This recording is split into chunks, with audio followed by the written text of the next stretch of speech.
साथियों, स्वागत है आपको हमारे चैनल पीसीएस दर्पण पे। देख रहे हैं दोस्तों, रेलवे टेक्नीशियन ग्रेड 3 के लिए जो हम लोग डेली वाइज पे सेट प्रैक्टिस लगाते हैं, 2 सेट प्रैक्टिस आपको पता है। एक सुबह में जो है दोस्तों 7 बजे और शाम में दोस्तों 6 बजे करीब में लगाते हैं। 2 सेट एक दिन में कंप्लीट होती है। तो आइए सेट सेशन को हम लोग स्टार्ट करते हैं। दोस्तों आप हमारे चैनल पर नए हैं तो सब्सक्राइब कर लीजिएगा ताकि नेक्स्ट ऑन वीडियो सबसे पहले आप तक पहुंचेगी। अभी जो हम लोग करने वाले हैं ये कौन सा सेट प्रैक्टिस है दोस्तों, तो आपको बता दें टेस्ट नंबर तीसरा है। तो आइए इस टेस्ट नंबर तीसरे को लगाते हैं और टोटल 100 क्वेश्चन मिलेंगे।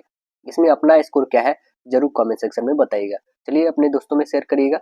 आइए हम लोग स्टार्ट करते हैं test series for RRB technician grade 3 exam का सेट नंबर 3 को। देखिए पहला क्वेश्चन क्या बनता है। इसमें देखेंगे पहला क्वेश्चन हम लोग का मैथ से आता है। तो आइए सिंप्लीफिकेशन को बनाकर देखते हैं। बहुत ही सिंपल क्वेश्चन से स्टार्ट हो रहा है दोस्तों। देखिएगा कह रहा है कि पहले डिवीजन करना है, आपको तो पता ही है। सबसे पहले स्मॉल ब्रैकेट का वर्क हम लोग करते हैं, उसके बाद मीडियम ब्रैकेट का, तब करते हैं बिग ब्रैकेट का। तो आइए सबसे पहले आप करेंगे क्या दोस्तों, तो आप सबसे देखो पहले मल्टीप्लाई करेंगे, है ना। 6 और 2 में कर दो तो 12, 12 और 14 को ऐड कर दो, ठीक है।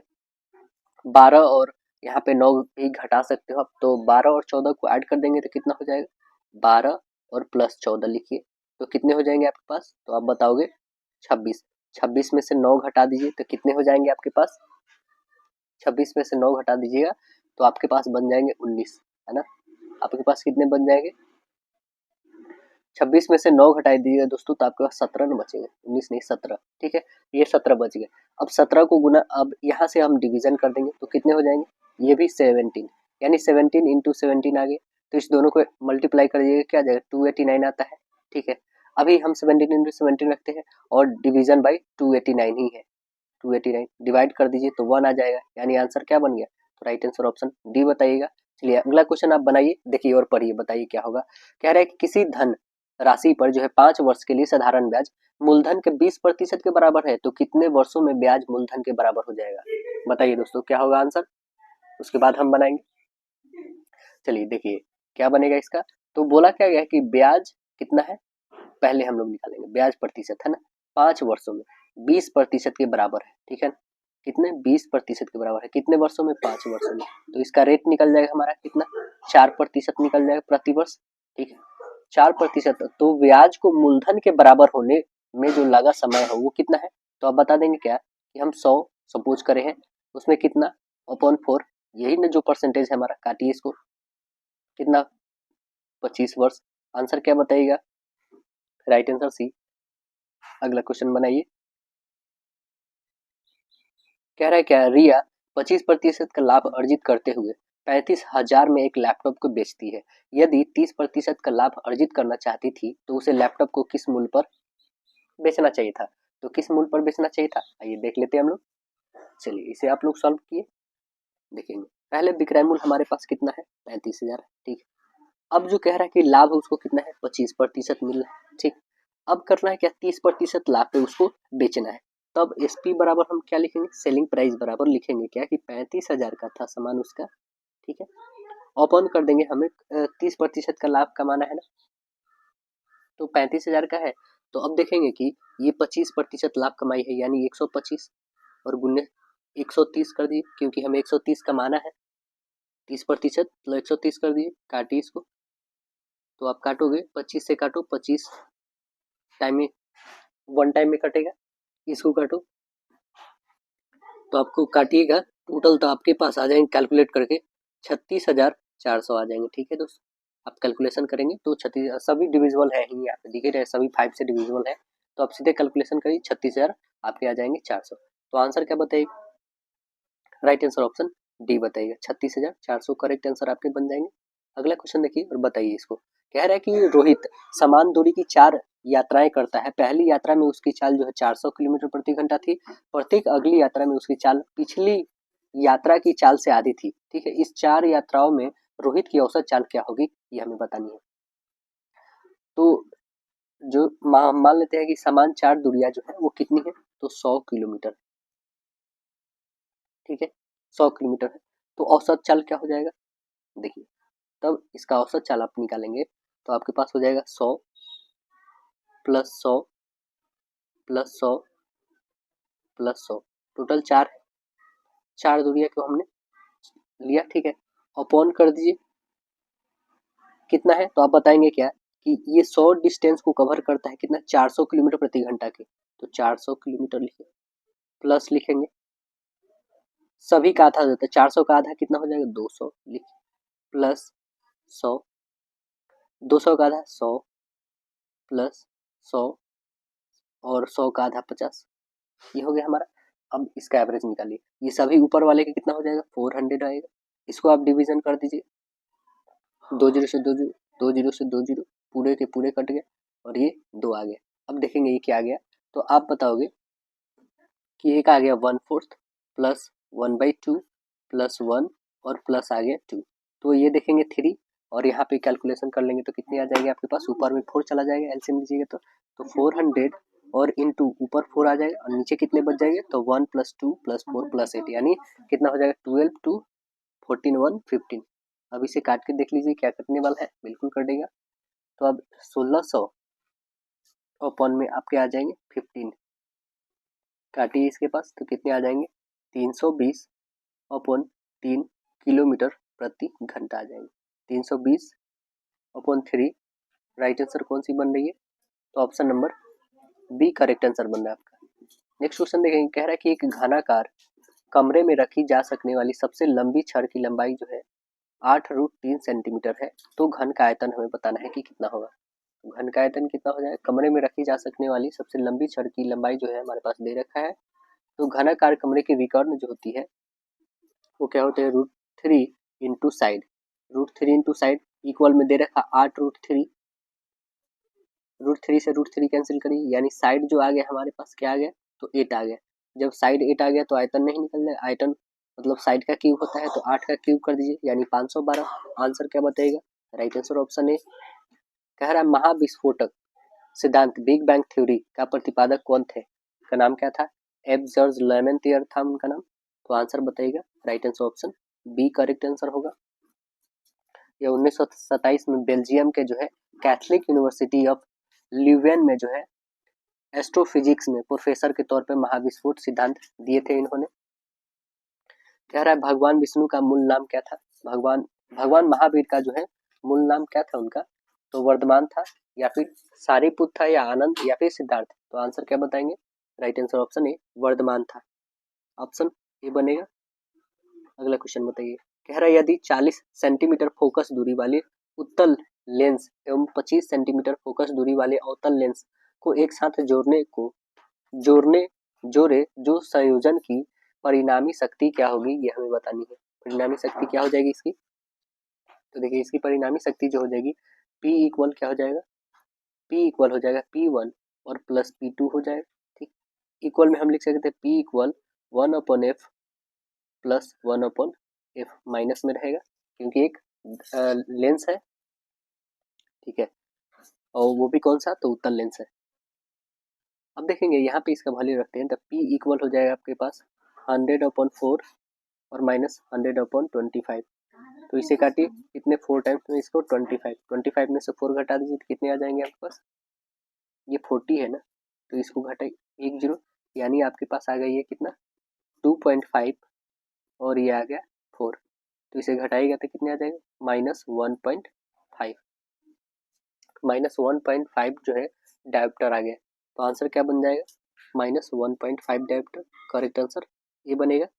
कह रहा है तारों के टिमटिमाने का क्या कारण है, इसका क्या कारण है बताइए। तो देखेंगे यहाँ पे तारों के टिमटिमाने का कारण जो है हवा की विभिन्न परतों के घनत्व में परिवर्तन की वजह से जो है अपवर्तनांक में नियंत्रण परिवर्तन होने के कारण होता है, करेक्ट आंसर सी बनेगा।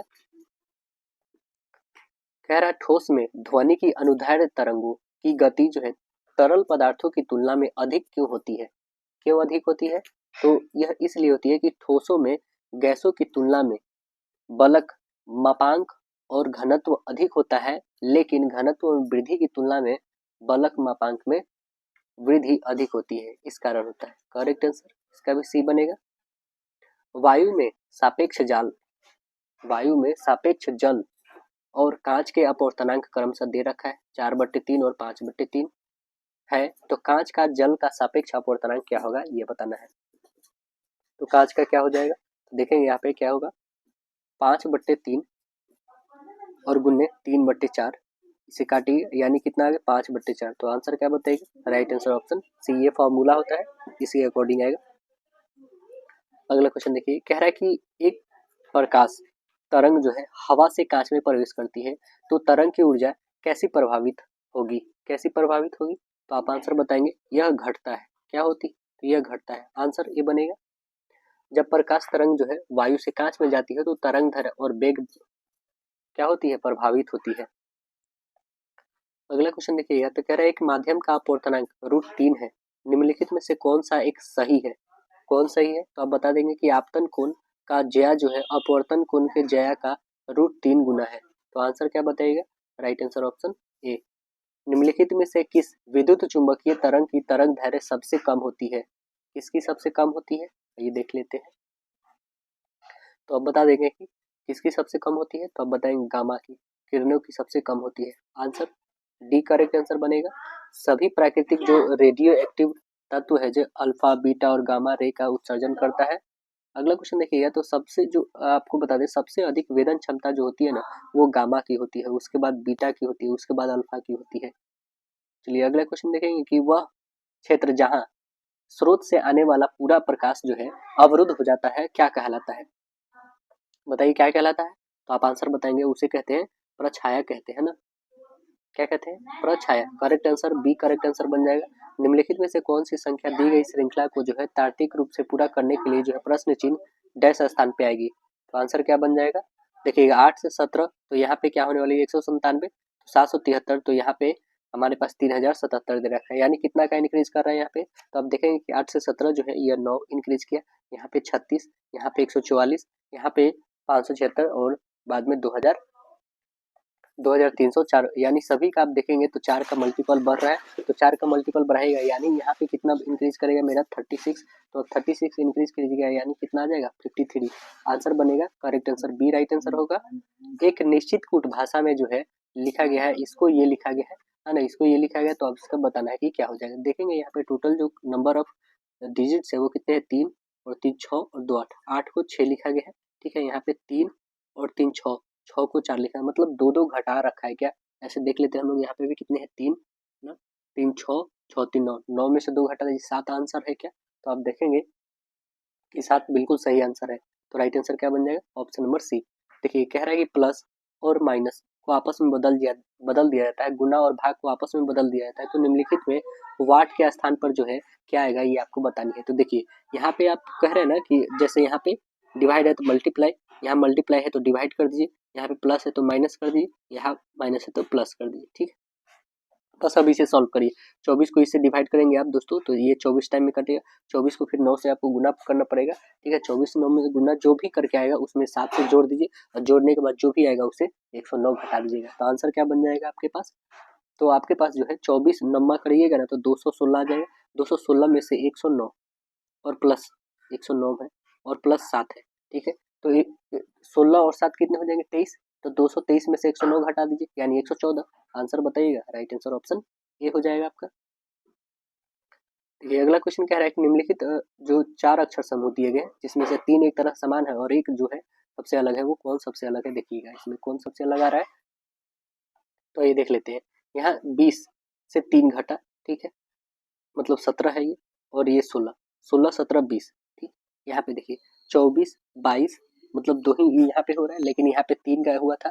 देखिए यहाँ पे भी 2 का ही आ रहा है क्योंकि 3 और 1, यहाँ पे 11 9, यहाँ पे भी 2 का, ये तीनों एक तरह लेकिन ये सबसे अलग है। ये आंसर बन गया ए। दी गई आकृति में कितने त्रिभुजों की संख्या है ये आपको काउंट करने हैं। टोटल काउंट करिए कितने त्रिभुजों की संख्या है, तो काउंट करेंगे टोटल त्रिभुजों की संख्या आपके पास आ जाएंगे 7। आंसर डी बन जाएगा। देखिए 3 अलग अलग संख्याओं का लघुत्तम समापवर्तक 120 है, निम्नलिखित में से कौन सी संख्या का महत्तम समापवर्तक नहीं हो सकता है? इसका नहीं हो सकता है बताइए। तो आप देखेंगे कि यहाँ पे जैसे क्या कह रहा है कि 120, ठीक है, 120 डिवाइडेड बाई 40 करते हैं तो ये तो 3 आएगा, फिर 120 डिवाइडेड बाई 20 करते हैं, ठीक है, तो ये भी कट रहा है। ठीक है, 120 डिवाइडेड बाई 16 करिए तो ये कितना आ जाएगा आप बताओगे, डेसिमल में आ रहा है, और 120 डिवाइडेड बाई 15, इसे आप 8 टाइम, यानी कौन सा है तो आप बता दोगे इसमें, ये है 16 वाला। तो राइट आंसर क्या बन जाएगा? ऑप्शन सी आपका। चलिए अगला देखिए, कह रहा है कि एल एम से 3 गुना अधिक है, है, ठीक है। और एल, एम जो है एल से कितना प्रतिशत कम है ये हमें बतानी है। तो कितना प्रतिशत कम हुआ देखिएगा, यहाँ पे एल है, ठीक है, अपॉन एम है। तो यहाँ पे एल बोल रहा है 4 गुना है, ठीक है, 3 गुना से एक अधिक मतलब 4 गुना, यहाँ पे 1 है ये। अब देखेंगे ये कितना इंक्रीज कर रहा है, तो आप बताएंगे कि 3, ठीक है, 4 में से घटा दीजिए 3, किससे इंक्रीज किया है, एल से ही ना। तो एल को नीचे रखिए, इंटू 100 रखिए, 4 से काटिए 25, 25 या 75, यानी आंसर क्या बताएगा, राइट आंसर ऑप्शन बी 75%। अगला क्वेश्चन देखिए, दो संख्याएं 8 और 9 के रेशियो में है, दोनों संख्याएं का योग 102 है, दोनों को ऐड कर दीजिए, कितने हो जाएंगे, 17 बराबर 102 दे रखा है, तो आप कहेंगे 6 टाइम में कटेगा। तो अब देखिए कह रहा है कि उन दोनों संख्याओं के बीच का अंतर हमें बताना है। तो अब देखिए जब x की वैल्यू हमारे पास 6 आ गए, तो 8 छक्के कितने होते हैं, 48, 8 नंबर कितना होता है, तो 72, ठीक है, 8 नंबर 6 आया है ना, तो 8 छक्के 48 और 6 नंबर 54 होता है ना, तो 54 लिखेंगे, 54, ठीक है, 54, हमें दोनों का डिफरेंस पूछा गया था, 14 में से 8 घटाइए तो 6 है ना, और ये तो पूरे कैंसिल, यानी आंसर क्या बन गया 6, ऑप्शन नंबर क्या बताइएगा, राइट आंसर है। देखिए अगला क्वेश्चन बताइए, कह रहा है दो भाइयों की वर्तमान आयु दे रखा है 11 और 13 के रेशियो में, 6 साल पहले उनकी आयु का अनुपात 4 और 5 था, 5 साल बाद उनकी आयु कितनी होगी ये हमें बतानी है। तो बता दी क्या हो जाएगा, हम दोनों भाइयों की अनुपात जो है 11 और 13 के रेशियो ले लेते हैं, ठीक है। चलिए यहाँ पे बहुत ही आसान है दोस्तों, ये देखिए 11 जब लेते हैं 11x, तब कह रहा है 6 साल पहले माइनस 6 कर देंगे, 13 जब रहती है इसकी भाई तो 6 साल पहले, अब कितनी हो जाती है, तो 4/5, 4 और 5 का क्रॉस मल्टीप्लाई कर लीजिए आप, तो क्रॉस कर लेंगे तो कितने हो जाएंगे, एक होगा 55x माइनस एक होगा 30, इक्वल में हो जाएगा 13 चौका 52 होगा, x माइनस 6 चौका 24 होगा ना। देखिए 52 और 55 ये घटा लीजिए तो कितने हो जाएंगे 3x, और ये इधर जाके जुट जाएगा, मतलब कि ये प्लस हो जाएगा, ये पहले से माइनस में है, तो प्लस 30 में से 24 घटा दीजिएगा, कितने आ जाएंगे 6, यानी 3 का वैल्यू, मतलब x की वैल्यू कितनी आ गई 2, जब x की वैल्यू 2 आ गया तो हमसे पूछा गया 5 साल बाद है ना, अभी ये है वर्तमान वाला, तो 11x कहने का मतलब हमें किसका निकालना है, 5 साल बाद उनकी, अच्छा दोनों का रेशियो फाइंड कर, ठीक है, तो 11x रखिए, 11 दूना सीधे लिखिए ना 22, ठीक है, 22 अब 5 साल बाद तो कितने हो जाएंगे, 22 5 27, ठीक है, 27 वाला कौन सा है, तो बस एक ही है ऑप्शन, देखिएगा इस दूसरे वाले भाई का 13 है ना, 13 गुने 2 यानी 26, 26 5 कितने होते 31, तो आंसर बन रहा है ना आपके, राइट आंसर ऑप्शन है। अगला क्वेश्चन देखिएगा और बताइए, कह रहा है यदि साइन a बराबर a बटे b है तो cos a का वैल्यू आपको बताना है। चलिए इसे भी हम लोग बना कर देखते हैं। अब देखेंगे कि साइन a बराबर इतना लिखा है, ठीक है, हम बोथ साइड स्क्वायर कर लेते हैं, तो साइन स्क्वायर बराबर इधर भी हो जाएगा a स्क्वायर और अपॉन बी स्क्वायर होगा, ठीक है। अब देखिए साइन स्क्वायर बराबर हम लोग क्या लिख सकते हैं दोस्तों, साइन स्क्वायर बराबर लिख सकते हैं कि नहीं हम लोग, कि 1 माइनस जो है कॉस स्क्वायर लिख सकते हैं, ठीक है ना। तो आइए हम लोग इसको यही करते हैं। देखिए यहाँ पे हम लोग यही करने वाले हैं दोस्तों, कि साइन स्क्वायर, ठीक है, साइन स्क्वायर ए इक्वल है हमारे पास है a square upon b square, ठीक, इसे हम लोग लिख सकते हैं क्या, cos square a equal 1 minus sine square equal लिख सकते हैं ना 1 - 1 a square upon b square, इतना लिख सकते हैं क्या, कॉस स्क्वायर को ये लिख सकते हैं और इसके बदले तो ये दे ही रखा है, ठीक है। चलिए अब आगे लिखेंगे आप, तो कॉस स्क्वायर ए इक्वल इसका एलसीएम ले लीजिएगा तो कितना हो जाएगा B square minus a square upon b square होगा, ठीक।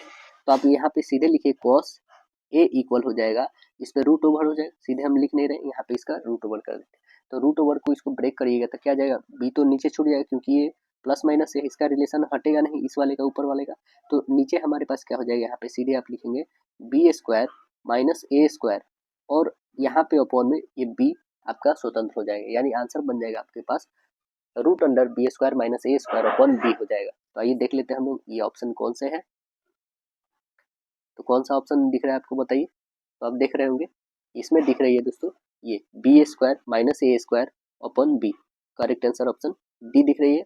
बताइए गदर पार्टी के जो है संस्थापक कौन थे, बताइए कौन थे गदर पार्टी के संस्थापक, तो आंसर बताएंगे क्या, वह थे दादा हरदयाल, है ना, करेक्ट आंसर बी बताइएगा। कब हुआ था, तो 1913, 1 नवंबर 1913 में जो है सैन फ्रांसिस्को में गदर पार्टी की स्थापना किया था। गदर पार्टी के प्रथम अध्यक्ष कौन थे, तो सोहन सिंह भागना थे, है ना। लाला हरदयाल इस गदर पार्टी के प्रथम मंत्री एवं जो है काशीराम कोषाध्यक्ष चुने गए थे। चलिए अगला क्वेश्चन देखा जाए। कह रहा है कि राज्यसभा में कितने सदस्य होते हैं, कितने होते हैं बता दीजिए आंसर। क्या बताइएगा दोस्तों आंसर, तो आंसर बताएंगे 250 होते हैं ना। करेक्ट आंसर क्या बताइएगा, राइट आंसर डी 250। राज्यसभा में जो है अभी वर्तमान में कितने सदस्य हैं, तो आप बता देंगे 5 कम है यानी 245 है, 245 है। 245 है अभी वर्तमान में। 12 सदस्यों को जो है दोस्तों राष्ट्रपति मनोनीत करते हैं, आपको पता है, कला साहित्य या समाज सेवा या विज्ञान के क्षेत्रों से, है ना। और राज्यसभा जो होती है संसद की उच्च सदन है। राज्यसभा का गठन जो है वह किस अनुच्छेद के अंतर्गत होता है, तो अनुच्छेद 80 के अंतर्गत होता है, अनुच्छेद 80, है ना, आर्टिकल 80 के तहत। और राज्यसभा का गठन कब होता है दोस्तों, तो आप बता देंगे 3 अप्रैल को होती है, 3 अप्रैल 1952 को होती है। कब होती है, 3 अप्रैल 1952 की होती है उसकी स्थापना। राज्यसभा में सबसे अधिक सदस्य जो है उत्तर प्रदेश में निर्वाचित होते हैं। राज्यसभा जो होती है राज्यों का प्रतिनिधि सभा होती है। अगला क्वेश्चन बताइएगा दोस्तों, कह रहा है कि निम्नलिखित में से कौन सा उपकरण जो है विद्युत चुम्बकीय प्रेरण की घटना पर आधारित है, तो कौन आधारित है, आंसर बताएंगे यह है जनरेटर है। आंसर बनेगा right answer option D generator है। विद्युत जनरेटर जो होती है वो यांत्रिक ऊर्जा को विद्युत ऊर्जा में बदलती है। आमीटर के द्वारा क्या करते हैं हम लोग, विद्युत धारा को मापते हैं। वोल्ट मीटर के द्वारा विभवांतर को मापते हैं। गैल्वेनोमीटर के द्वारा क्या करते हैं, विद्युत धारा का पता लगाते हैं हम लोग। अगला क्वेश्चन देखिएगा, तो कह रहा है कि दिया सलाई की जो है सलाई पर एक सिरे पर कुछ ठोस जो है मिश्रण होता है, यह निम्न में से कौन सा है, ये बताइएगा। तो कौन सा होगा दोस्तों, आप डेली यूज पे देखते होंगे घरों में अपने, कौन सा होता है, तो आप बता देंगे एंटीमनी सल्फाइड, पोटेशियम क्लोरेट और पोटेशियम डाइक्रोमेटेट का होता है, ये तीनों का मिश्रण होता है। आंसर क्या बताइएगा, राइट आंसर ऑप्शन ए बनेगा आपका। लाल फास्फोरस का उपयोग जो है दिया सलाई में करते हैं, आपको पता है। सफेद फास्फोरस को जल में रखा जाता है। सफेद फास्फोरस जो है दोस्तों जो होता है ना कि 30 से 35 डिग्री सेल्सियस पे वो स्वतः ही हवा में जल जाता है। अगला क्वेश्चन बताइए, कह रहे हैं धातुओं के संबंध में इनमें से कौन सा कथन सही नहीं है, कौन सा सही नहीं है, तो अब देखेंगे इसमें सही जो नहीं है वह है सामान्यतः जो धातुएं होती है अम्लीय ऑक्साइड बनाती है, ये यहाँ पे जो दोस्तों कथन सही नहीं है, यानी करेक्ट आंसर बन जाएगा आपका option number B correct answer. धातुएं जो होती है प्राकृतिक में जो है वैद्युत धनात्मक होती है। धातुएं अधिक आयनन ऊर्जा मुक्त करती है और धातुओं के आवर्त सारणी में बाईं ओर रखा जाता है। धातुओं को जो है आवर्त के बाईं ओर रखा जाता है। अब देखिएगा, कह रहा है कि एक तत्व का इलेक्ट्रॉनिक विन्यास दे रखा है 1:2 2:2 2p6 है ना, 3:2 2p6 और 3d2 4s1 है। तो यह प्रदर्शित करता है, किसको प्रदर्शित करता है बताइए, तो आप बता देंगे उसकी मूल अवस्था को प्रदर्शित करता है। तो आंसर क्या बच जाएगा, राइट आंसर ऑप्शन ए हो जाएगा यहाँ पे। अगला क्वेश्चन देखिएगा, कह रहा है निम्नलिखित में से कौन सा तत्व जो है गैस नहीं है, बताइए कौन सा गैस नहीं है इसमें, तो आंसर क्या बताइएगा, पारा जो है एक यहाँ पे गैस नहीं है, आंसर ए बनेगा, है ना। पारा जो है क्या है, धातु है, और कैल्शियम क्या है, ठोस धातु है ना। अगला देखिए, चौथा आवर्त किस तत्व के साथ समाप्त होता है, कौन से तत्व के साथ समाप्त होता है, तो आंसर बता देंगे क्रिप्टॉन के साथ समाप्त होता है। आंसर डी करेक्ट होगा, क्रिप्टॉन के साथ समाप्त होता है। कह रहा है परमाणुओं का आकार लगभग कितना होता है, परमाणुओं का आकार जो है लगभग कितना होता है बताइए, तो आप आंसर बताएंगे ऑप्शन नंबर बी 0.1 nm होता है ना, 0.1 nm होता है। प्राकृतिक रूप से पाए जाने वाला सबसे छोटा परमाणु जो होता है हीलियम के आकार में 0.1 nm होता है। परमाणु के किसी रासायनिक तत्व की सबसे छोटी इकाई है जो रासायनिक प्रक्रिया में भाग ले सकती है। अगला क्वेश्चन देखिएगा हम लोग, कह रहा है कि संक्रमण धातुएं अपने यौगिक में किस प्रकार के बंधन दर्शाते हैं, किस प्रकार के बंधन को दर्शाते हैं, अब आंसर क्या बताइएगा, यह आयनिक व उपसहसंयोजक बंधन को दर्शाते हैं। आंसर क्या बताइएगा, राइट आंसर ऑप्शन ए बनेगा यहाँ पे। डी ब्लॉक में तत्वों की संक्रमण तत्व कहते हैं, डी ब्लॉक के जो तत्वों को क्या कहते हैं, संक्रमण तत्व कहते हैं। संक्रमण धातुओं के जो है आयन क्या होती है, रंगीन होती है। ये धातुएं जो प्रेरक की भांति व्यवहार करता है। अगला देखिएगा कि दी गई आकृति में सही दर्पण हमें चुनना है और इसका इमेज का फॉर्मेशन बताना है कि कौन सा बनेगा, इस ऑब्जेक्ट का इमेज जो है कौन सा बनेगा, आप बताइएगा कौन सा बनेगा इसमें दोस्तों। तो आप देखिए यहाँ पे इमेज को देख रहे होंगे और बताइए इसमें कौन सा ये जो है ऑब्जेक्ट का इमेज कौन सा बनेगा, बता दीजिए। तो आंसर देख रहे होंगे कि इसमें जो है इमेज ये फॉर्मेट होगा। करेक्ट आंसर आपका ए बन जाएगा।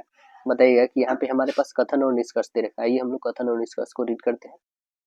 कथन में बोल क्या रहा है कि सभी कारें जो है पीली है। ठीक है, सभी कार को आप क्या कर दीजिए, सभी कारें जो है पीली है,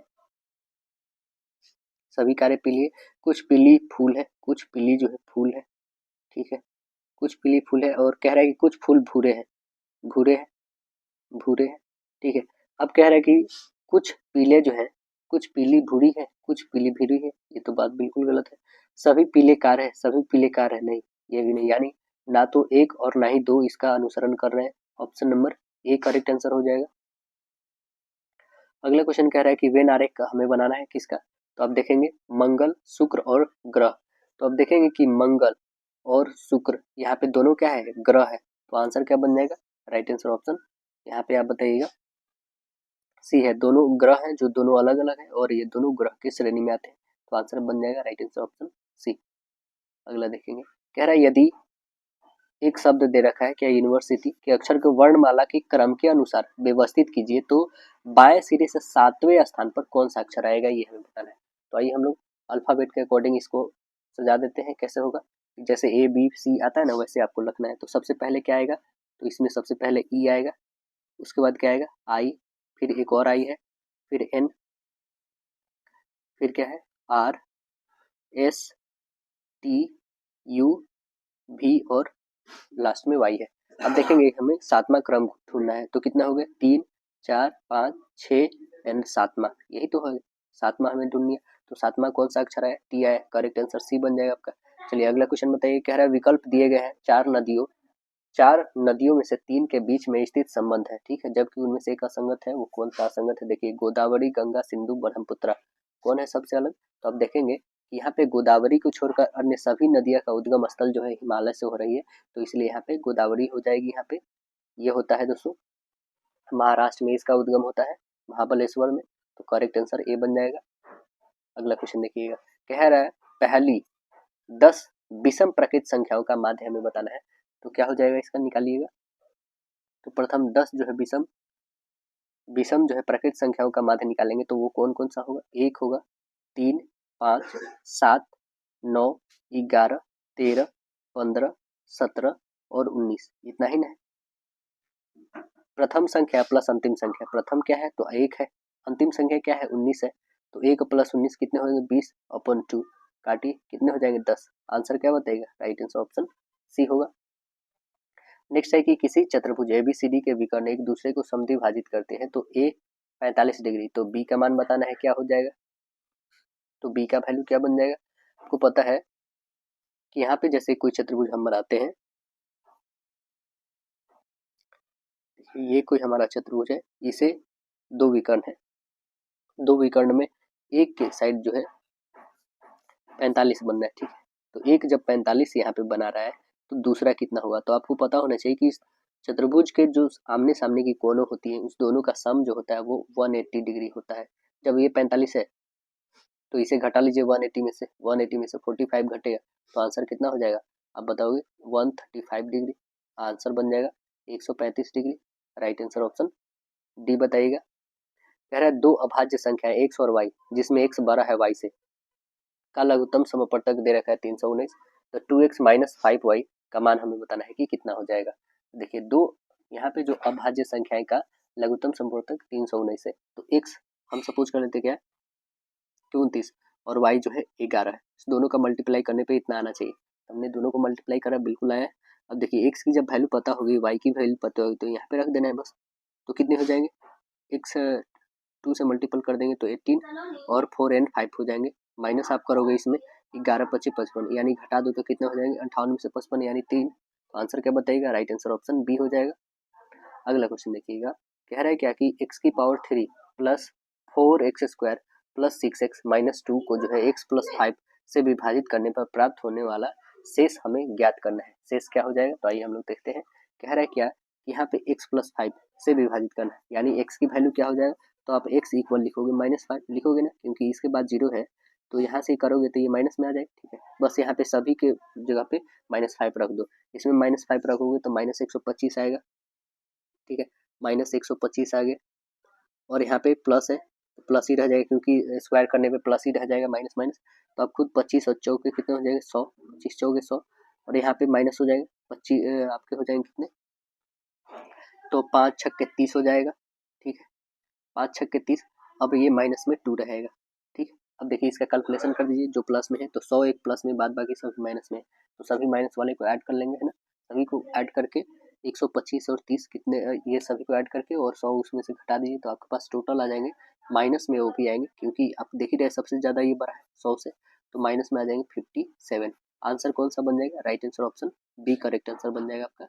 देखिए कह रहा है केशव और विपुल की आयु का अनुपात 9 और 10 का है, 12 साल बाद उनकी आयु का अनुपात 13 और 14 हो जाएगा, तो केशव की वर्तमान आयु हमें बताना है कि कितना हो जाएगा। हम यहाँ पे केशव, ठीक है, ये केशव और यहाँ पे विपुल का रेशियो हम लिखते हैं। ठीक है, वर्तमान आयु जो है यहाँ पे कितना है, पहले 9 और 10 का रेशियो, ठीक है ना, 9 और 10 का रेशियो हो कितना जा रहा है, 13 और 14 के रेशियो में हो जा रहा है, हो जा रहा है। तो आप खुद देखिए कि यहाँ पे ये कितना इंक्रीज कर रहा है, आप बताएंगे 4। ठीक है, यहाँ पे ये कितना इंक्रीज कर रहा है, ये भी 4 कर रहा है। ठीक है, अब देखिए कह रहा है 12 साल बाद, तो ये जो 4 इंक्रीज कर रहा है वही ना 12 साल बाद, तो आप खुद देखो कि ये 4 बराबर 12, यानी 1 बराबर क्या हो जाएगा, तो आप खुद बोल दोगे 3। जब 1 बराबर 3 आ गया तो वर्तमान आयु किसका निकालना है, तो केशव का। केशव का वर्तमान आयु कितना है 9, 9 कितना हो जाएगा 27, यानी करेक्ट आंसर क्या बन जाएगा, राइट आंसर ये। अगला क्वेश्चन देखिएगा, कह रहा है क्या कि सरदार सरोवर बांध किस नदी पर है, सरदार सरोवर बांध किस नदी पे है, तो आप आंसर बता दीजिए। नर्मदा नदी पे है, करेक्ट आंसर ये बन जाएगा नर्मदा नदी। नर्मदा नदी जो है अंकुट जो है अमरकंटक की पहाड़ी से निकलती है, आपको पता है। नर्मदा नदी को मध्य प्रदेश का जीवन रेखा भी कहा जाता है। बताइए भारतीय रिजर्व बैंक की स्थापना जो है कब किया गया था, इसकी स्थापना कब होता है, आंसर क्या बताइएगा, राइट आंसर ऑप्शन डी। यह होता है अप्रैल में होता है 1935 को, राइट आंसर ऑप्शन डी बन जाएगा। अप्रैल 1 अप्रैल को स्थापना होता है आरबीआई का। आरबीआई जो होता है भारत का बैंकिंग क्षेत्र का सर्वोच्च बैंक है। आरबीआई भारत सरकार की सभी बैंकों का बैंक कहलाता है। अगला क्वेश्चन देखेंगे, अभी वर्तमान में इसके गवर्नर कौन है, शक्तिकांत दास। कह रहा है मेंडलीव के आवर्त नियम के अनुसार जो है कौन सत्य है, इसमें कौन सा सत्य है, तो आप देखेंगे कि तत्वों के गुणधर्म उनके परमाणु द्रव्यमान के आवर्ती फलन होते हैं, करेक्ट आंसर आपका राइट आंसर ये बन गया। कह रहा है निम्नलिखित में से एक अम्ल और एक क्षार के बीच जो समानता होती है वो हमें बतानी है, क्या होती है उनके बीच की समानता, तो आप बताएंगे क्या, यह होती है अम्ल और क्षार को जल में मिलाने की प्रक्रिया जो है उष्माक्षेपी होती है, करेक्ट आंसर सी बनेगा, क्या होती है उष्माक्षेपी। अगला देखिए, कह रहा है निम्नलिखित में से कौन सा गैर संक्रामक रोग का उदाहरण है, कौन है बताइए गैर संक्रामक रोग का उदाहरण, तो आप देखेंगे इसमें जो है उच्च रक्तचाप वाला है, करेक्ट आंसर सी बताइएगा। और तीव्र रोग जो होता है दोस्तों, तीव्र रोग आपको पता है क्या होता है, यह जिस रोग की अवधि कम होती है उसे तीव्र रोग कहते हैं, जैसे खांसी जुकाम वगैरह हो गया है ना, फीवर वगैरह ये सब हो गया। अब देखिए अगला है हमारे पास कैल्शियम ऑक्साइड का दूसरा नाम क्या है, कैल्शियम ऑक्साइड का दूसरा नाम बता दीजिए, तो आप बताएंगे अनबुझा चूना, करेक्ट आंसर ये बनाएगा अनबुझा चूना बताइएगा। कैल्शियम ऑक्साइड यानी CaO कैल्शियम ऑक्साइड, इसे क्विक लाइम भी कहते हैं हम लोग। बुझा हुआ चूना का आपको पता है CaO का होल 2 होगा, CaOH का होल ट्वाइस। देखिए अगला क्वेश्चन है कि मानव में उत्सर्जन तंत्र के सही अनुक्रमित जो है क्रम बताना है आपको, कौन सा है, तो कौन सा है बताइए दोस्तों, आप बता देंगे पहले वृक्क, मूत्र वाहिनी, मूत्राशय, तब मूत्र मार्ग, आंसर बनेगा राइट आंसर ऑप्शन ए। देखिए ट्रिप्सिन पेप्सिन से अलग है क्योंकि यह पाचन में सहायक है, बताइए किसके पाचन में सहायक है, तो आंसर बताइएगा ऑप्शन नंबर सी हो जाएगा, ग्राहिनी के जो है क्षारीय माध्यम में प्रोटीन्स के सहायक, आंसर सी बनेगा। बताना है एमिनो अम्ल, प्रोटीन्स तथा यूरिया के अणुओं में उपस्थित जो नाइट्रोजनीय क्रियात्मक समूह होता है वो कौन सा है, बताइए कौन सा है, तो आप बता देंगे ऑप्शन नंबर सी होगा, NH2 है, करेक्ट आंसर क्या बन जाएगा, राइट आंसर ऑप्शन सी होगा, NH2 होगा यहाँ पे। अगला क्वेश्चन देखिएगा, नाइट्रोजनी क्रियात्मक समूह है ये, पार्श्व विभोज्यतक में वृद्धि होती है, किस में वृद्धि होती है बताइएगा, तो आंसर बताएंगे यह होती है मोटाई में वृद्धि होती है, आंसर ए बनेगा। अगला क्वेश्चन देखिएगा, तो नेक्स्ट क्वेश्चन आपका कह रहा है क्या कि नीचे दिए गए कथन और निष्कर्ष को ध्यानपूर्वक हमें पढ़ना है, आइए हम लोग पढ़ते हैं क्या है कथन हमारे पास। कह रहा है पुस्तक पी केवल 2001 से 2015 के दौरान भारत की जनसंख्या और उससे संबंधित समस्याओं पर जोर देती है, निष्कर्ष निकलना है भारत में बढ़ती जनसंख्या सबसे बड़ी समस्या है। दूसरा निष्कर्ष है, यह पुस्तक एकमात्र पुस्तक है जो भारत में जनसंख्या की समस्या से संबंधित है। तो आंसर क्या बताइएगा? ऑप्शन बताइएगा, ना तो एक और ना ही दो यह पालन कर रही है। करेक्ट आंसर डी बन जाएगा आपका। अगला क्वेश्चन देखिएगा, कह रहा है दिए गए पैटर्न में आपको बताना है कौन सा इसको फुलफिल करेगा। तो आइए देख लेते हैं कौन फुलफिल करने वाला है। यहाँ पे खाली स्थान पे कौन सी संख्या आने वाली है। देखिए कौन सा आएगा यहाँ पे दोस्तों। तो आप देख रहे हैं क्या यहाँ पे, जैसे 5 और 8, ठीक है, इसको हम लोग क्या लिख सकते हैं, 58 लिख सकते हैं, यहाँ पे 62 लिख सकते हैं, यहाँ पे 23 लिख सकते हैं। तो यहाँ पे कितना लिखे, ये सभी का आप ऐड करोगे तो इतना आना चाहिए 196, ठीक है। ये सभी को ऐड करने पे तो यहाँ पे 5 में क्या रखना चाहिए हमें, तो हमें नहीं पता 5 पे क्या रखना चाहिए। सभी को आप ऐड करोगे तो 143 आ रहा है, 143 आ रहा है। तो आप खुद देखो कि इसमें कितना रखोगे ताकि 196 आ जाएगा। तो 196 में से घटा दो, 196 में से 143, अभी तक मैंने इतना ही इंक्लूड करा है, ठीक है। तो 143 इसमें से घटाइए तो कितने आ जाएंगे 3, और यहाँ पे कितने आ जा रहे हैं 5, तो 5 तो मेरा ऑलरेडी है ही, हमें मतलब 3 चाहिए। आंसर क्या बन जाएगा, राइट आंसर डी बन जाएगा आपका। चलिए अगला क्वेश्चन बताइए, कह रहे एक कक्षा में 6 छात्र दे रखे हैं, ठीक है ना, उनकी ऊंचाई की तुलना की गई है। डी जो है बी से छोटा है लेकिन ए से लंबा है, बी जो है सी से छोटा है लेकिन कि ए ई और एफ से लंबा है। कितने छात्र जो है डी से छोटे हैं ये हमें बतानी है। कितने छात्र हैं बताइए, तो आप आंसर बताएंगे क्या। यहाँ पे आप देखिएगा, जैसे कि मैं यहाँ पे ड्रॉ कर रहा हूँ, सी बड़ा है किससे, बी से, बी बड़ा है डी से, डी बड़ा है किससे, ए से, ए बड़ा है एफ से, एफ बड़ा है ई से, ठीक है। तो यहाँ पे स्पष्ट हो रहा है कि तीनों छात्र में सभी से छोटा कौन है। तो आप देख रहे हैं कि यहाँ पे बी और सी से छोटा है, तो ए एफ से छोटा है, तो कितने छात्र जो है डी से छोटे हैं, डी से छोटे कितने हैं, तो आप देखिएगा 1 2 और 3 है, ये 3 जो छात्र हैं ये छोटे हैं। तो आंसर क्या बन जाएगा, राइट आंसर ऑप्शन डी बन जाएगा। यहाँ पे क्या इसमें कि नीचे दिए गए हमारे चित्र में वर्गों की संख्या आपको बतानी है कि कितने टोटल वर्गों की संख्या है। तो आप काउंट कर लेंगे, यहाँ पे टोटल वर्गों की संख्या कितना है, 1 2 3, यहाँ पे 2 3, तो यानी टोटल कितने आ जाएंगे यहाँ पे। फिर यहाँ पे करो 2 3 2 3, यहाँ पे आप काउंट कर सकते हो टोटल कितने है। तो आप काउंट करेंगे तो आपके पास निकल जाएगा 3 3 6 3 9, यहाँ पे 9 दिख रहे हैं, फिर ये 10 हो गए, फिर ये 11 हो गया, फिर ये 12, फिर एक ये 13 हो गया, और एक टोटल ये हो गया कितना 14 हो गया। टोटल आंसर कितना आ गया हमारे पास, बी से ज्यादा तो है नहीं, आंसर बी बन जाएगा। देखिए उस विकल्प का हमें चयन करना है जो निम्नलिखित जो हमें वाट के स्थान पे आने वाली है। तो देखिए एल से ओ आ गया, यानी ये 12 से 15, 3 बढ़ा, 15 3 18, 18 3 21, 21 से 3 कितने हो जाएंगे 24, यानी एक्स से होने वाला, तो सभी एक्स है, ठीक है। 34 से 46 आ गया, यानी कितना इंक्रीज करा दोस्तों। तो अब देखिए यहाँ पे तो 10 12 इंक्रीज कर रहा है, यहाँ पे कितना इंक्रीज कर रहा है, तो अब फिर यहाँ पे 12 इंक्रीज कर रहा है, फिर यहाँ पे देखिए फिर यहाँ पे कितना इंक्रीज कर रहा है, तो अब देखेंगे फिर यहाँ पे 12 इंक्रीज कर रहा है, फिर इसमें 12 इंक्रीज करा दिए, कितना हो जाएगा 82। 82 वाला कौन सा है, ऑप्शन ए नहीं, ऑप्शन बी नहीं, ऑप्शन सी और डी है। चलिए 82 रखते हैं हम लोग। अब देखिएगा यहाँ पे क्या है, 5 से 3 8, 8 3 11, 11 3 14, 14 3 17, यानी क्यू आना चाहिए, ऑप्शन नंबर एक ही है, वो है डी ऑप्शन।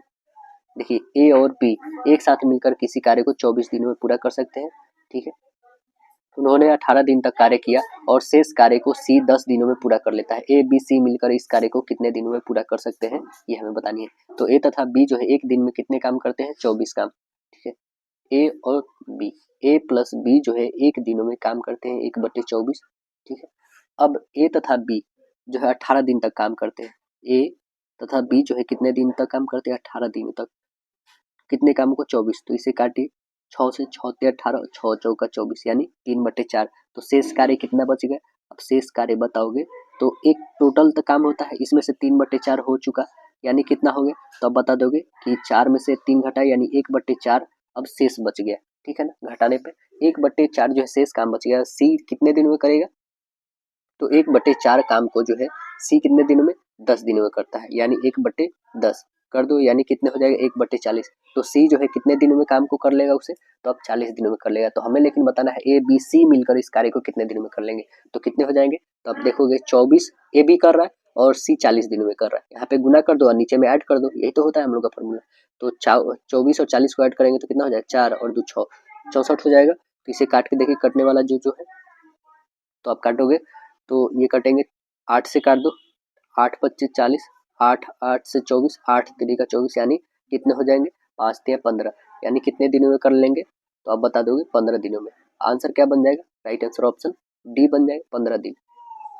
अगला क्वेश्चन देखिएगा, कह रहा है क्या यहाँ पे कि -5/7 इनमें से कौन सी संख्या जोड़ी जानी चाहिए ताकि प्राप्त परिणामी जो है -2/3 हो, तो कौन सी संख्या जोड़ी जानी चाहिए बताइए दोस्तों। तो आप देखेंगे यहाँ पे सीधे से सिंपल सा रखिए, क्या है, -5/7 है ना, -5/7 है, ठीक।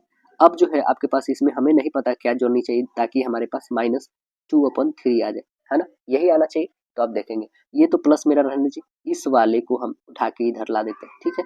तो आप इधर ला दोगे तो क्या हो जाएगा दोस्तों, आप खुद बता दो कि -2/3 -2/3, और ये जो है माइनस वाला प्लस में आ जाएगा, 5/7 आ जाएगा। तो इसका एलसीएम हो जाएगा कितना, 21 बता दोगे आप। माइनस में 14 हो जाएगा, प्लस में 15, तो आप घटा दोगे तो कितना आ जाएगा, 1/21, 1/21 आ जाएगा। तो आप देखिए 1/21 कौन सा है, तो राइट आंसर ऑप्शन ए है आपका। अगला क्वेश्चन देखिए, कह रहा है कि जब किसी भिन्न के अंश में 6 जोड़ा जाता है, ठीक है, तब भिन्न का मान जो है 3/4 बढ़ जाता है, तो भिन्न का अंश हमें ज्ञात करना है कि क्या होगा। देखिए आइए यहाँ पे ज्ञात कर लेते हैं हम लोग। चलिए मान लेते हैं भिन्न क्या है हमारा, x और y है। चलिए यहीं पे हम लोग बनाते हैं, भिन्न का मान जो है x और y है। तब पहले क्या होता है कि अंश में 6 जोड़ता है, ठीक है। तब ये क्या हो जाता है, ये जो होता है हमारा, ये 1 से अधिक होकर 3/4 बढ़ जाता है ना, यही ना होता है। चलिए इसे आप इक्वेशन 1 मान लेते हैं। आप इसे सॉल्व करिएगा तो x + 6/y, ठीक है, ये क्या हो जाएगा, x × y, ठीक, ये कितना हो जाएगा 7, 4 और 3 7, 7/4 हो जाएगा, ठीक है। अब इसे आगे कैलकुलेट करेंगे तो x + 6 होगा, इक्वल में हो जाएगा 7x अपन जो होगा 4 होगा, ठीक है। अब इसे नेक्स्ट आगे आप करोगे तो कितने हो जाएंगे, 4x + 24 इक्वल हो जाएगा 7x होगा। तो यहाँ पे 3x इक्वल सीधे आप लिख लोगे 24, यानी कि 3 से काटोगे, यानी x की वैल्यू आपके पास आ गई कितने, 8 आ गई। तो हमारे पास अंश कितना आ गया, 8 आ गया दोस्तों। तो आंसर क्या बताइएगा, राइट आंसर ऑप्शन ए बताइएगा। हमें भिन्न का अंश ही तो ज्ञात करनी थी। चलिए अगला प्रश्न बताना है, कह रहा है कि एक दूसरे की ओर चलने वाली 2 रेलगाड़ियां एक ही समय में 250 किलोमीटर की दूरी पर स्थित 2 स्टेशन से चलना शुरू करती है। रेलगाड़ियां किसी एक स्टेशन से 130 किलोमीटर दूर स्थित एक स्थान पर दूसरे से मिलती है, तो उनकी चालों का अनुपात हमें बताना है कि क्या होगा। तो उनके चालों का रेशियो क्या हो जाएगा दोस्तों, आइए उनके चालों का रेशियो हम लोग निकालते हैं। यहाँ पे आप देखेंगे क्या कि टोटल जो है 250 है, ठीक है ना। यहाँ से आप सपोज करो यहाँ तक कितनी है, तो आप बता दोगे 250 किलोमीटर है, ठीक है। इधर जो जा रहा है कितना, x किलोमीटर प्रति घंटा से जा रहा है, ठीक है। यहाँ पे जो है ये इधर से जा रहा है x किलोमीटर प्रति घंटा की रफ्तार से, ये आ रहा है y किलोमीटर प्रति घंटा की रफ्तार से, ठीक है। तो इसने जो है ट्रेवल करा 130 किलोमीटर, 130 किलोमीटर, इसने ट्रेवल करा जो है दोस्तों 120 किलोमीटर, ठीक है ना।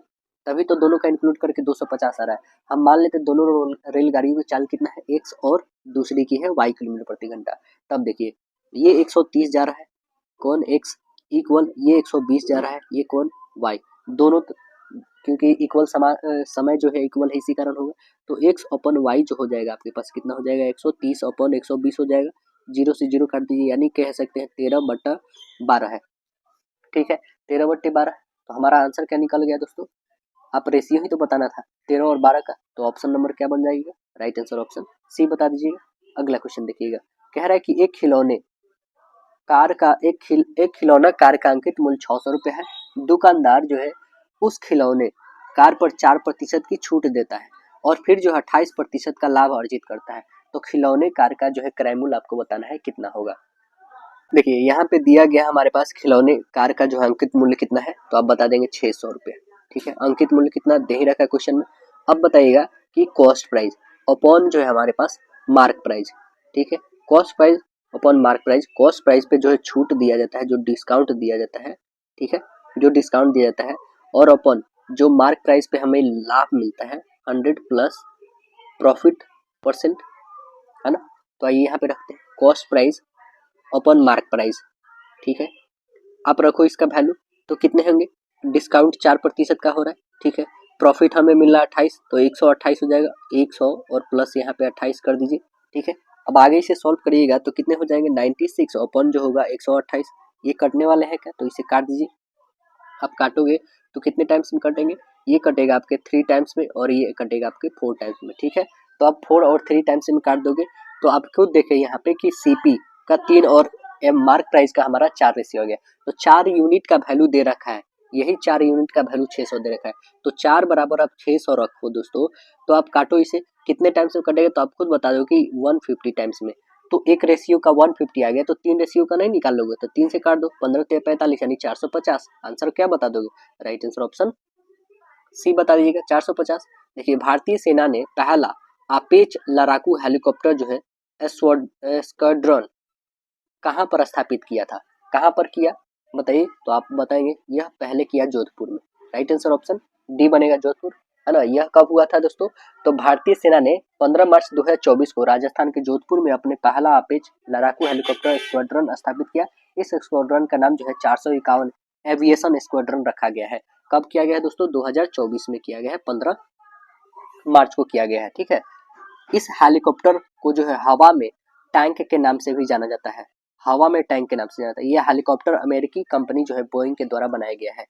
अगला क्वेश्चन देखिएगा, कह रहा है कि केंद्र सरकार ने नागरिकता संशोधन कानून CAA 2019 को मार्च 2024 में लागू किया। इसके तहत भारत में 5 साल बीत चुके किन देशों के अल्पसंख्यकों को मुस्लिम को छोड़कर नागरिकता देने का प्रावधान है। तो आंसर क्या बताइएगा, आंसर बताइएगा पाकिस्तान, अफगानिस्तान और बांग्लादेश को छोड़ के, क्योंकि यहाँ पे मेजोरिटी ही मुस्लिमों का है, इस कारण इस तीनों देशों को छोड़ के बताया गया। आंसर सी करेक्ट आंसर होगा यहाँ पे। अगला क्वेश्चन देखिएगा, तो नेक्स्ट हमें क्वेश्चन बन रहा है कि कवक किस प्रकार का जीव है, कवक जो है किस प्रकार का जीव है बताइए, तो आंसर क्या बताइएगा, कवक कैसा जीव है दोस्तों, तो कवक जो है सैप्रोफाइट्स है, कैसा है, सैप्रोफाइट्स है। करेक्ट आंसर क्या बनेगा, राइट आंसर है सैप्रोफाइट्स होता है, जो मृत और सड़ने वाले पदार्थ का क्या होता है, निर्भर होता है। कवक जो होता है पर्णहरिमत जो है रहित संवहन है, जो उत्तक रहित एवं केंद्रक युक्त होते हैं। कवक में जो है जनन प्रायः बीजाणुओं के द्वारा होता है। अगला क्वेश्चन देखिएगा, तो कह रहा है कि निम्नलिखित जानवरों में से कौन सा सरीसृपी वर्ग से संबंधित नहीं है, कौन नहीं है संबंधित बताइए दोस्तों, तो आप आंसर बता देंगे मेढक जो है सरीसृपी से नहीं है। आंसर करेक्ट सी बन जाएगा आपका। मेढक जो है उभयचर वर्ग प्राणी में आता है। सरीसृपी वर्ग में जो है प्राणी क्या करते हैं, रेंग कर चलते हैं, आपको पता होगा। मनुष्य की कुहनी जो है, मनुष्य की कुहनी की संधि होती है, वो कैसी होती है बताइए, तो आप आंसर बताएंगे ये कब्ज कुहनी होती, कब्ज होती है उसमें। करेक्ट आंसर बी बताइएगा, करेक्ट आंसर क्या होगा, बी होगा। हिंज संधि आपको पता है कुहनी और घुटना में होता है ना। अगला क्वेश्चन देखिएगा, तो कह रहा है कि मादा एनाफिलीज मच्छर इनमें से किस रोग का वाहक है, किस रोग का वाहक बताइएगा, तो आंसर क्या बताएंगे, right answer option D malaria का वाहक है। करेक्ट आंसर क्या बन जाएगा, राइट आंसर डी होगा। पेशी कोशिका में जो है ऑक्सीजन की कमी होने पर जो है पायरुवेट विभाजित होकर डैश में परिवर्तित हो जाता है, किसमें परिवर्तित हो जाता है, तो आप आंसर बता देंगे लैक्टिक एसिड और ऊर्जा में परिवर्तित हो जाता है। आंसर बी करेक्ट आंसर बनेगा। पौधे को जो है 5 समूहों में बांटा जाता है, इनमें से कौन सा एक नहीं है, इनमें से कौन सा एक नहीं है बता दीजिए। 5 समूहों में बांटा जाता है, तो इनमें से कौन सा एक नहीं है, तो आप आंसर बता देंगे यह जो नहीं है प्रोटोकार्डेटा नहीं है ना। करेक्ट आंसर सी होगा यहाँ पे, प्रोटोकार्डेटा जो है नहीं है इसमें। मछलियों के बारे में निम्नलिखित कौन सा कथन सही नहीं है, कौन सा सही नहीं है देखिए, आइए हम लोग देखते हैं इसमें कौन सा सही नहीं है। तो आप देखेंगे क्या, मछलियों के गलफरे के द्वारा युक्त रक्त का पंप किया जाता है और यह जो है ऑक्सीकृत होता है, बात तो सत्य है। अगला है मछलियों के दोहरा जो परिसंचरण होता है, बात बिल्कुल गलत है। मछली के हृदय से होकर रक्त एक चक्र केवल जो है एक बार ही प्रवाहित होती है, ये भी सत्य है। मछलियों के हृदय में केवल 2 कोष होते हैं, ये भी सत्य है। यानी आंसर क्या बन गया हमारा, राइट आंसर ऑप्शन बी बन गया।